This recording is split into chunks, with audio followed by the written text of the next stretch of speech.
Hi, இது வணக்கங்க. இது வந்து பார்த்திங்கன்னா எங்கள் வீட்டு சப்போட்டா மரம். இந்த வாட்டி நிறையா காய் காய்ச்சிருந்துச்சுங்க. எப்படி வச்சாலும் அந்த சீசனுக்கு ஒரு 10 கிலோ பழம் பழுத்திருக்கும். பாருங்கள் எப்படி இருக்குன்னு. நாங்கள் வந்து வளர வளர நறுக்கி விட்டு கட் பண்ணி விட்ருவோம். கட் பண்ணதுக்கப்புறம் துளுத்து நிறையா காய் காய்க்குங்க. பாருங்கள்.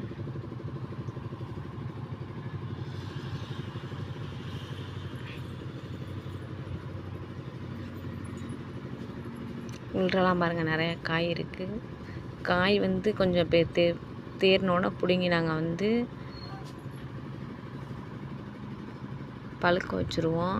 ஏதாச்சும் அரிசி நெல் இது மாதிரி இதுக்குள்ளே பழுக்க வச்சுருவோம். அது வந்து பழுத்தோன்னே எடுத்து குழந்தைங்களுக்கு கொடுத்தா குழந்தைங்களும் சாப்பிடுவாங்க, நாங்களும் சாப்பிடுவோம்.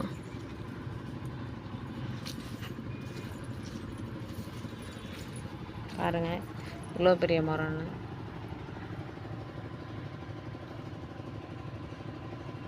நிறைய காய் இருக்குது பாருங்கள் எங்கள் மரத்தில்.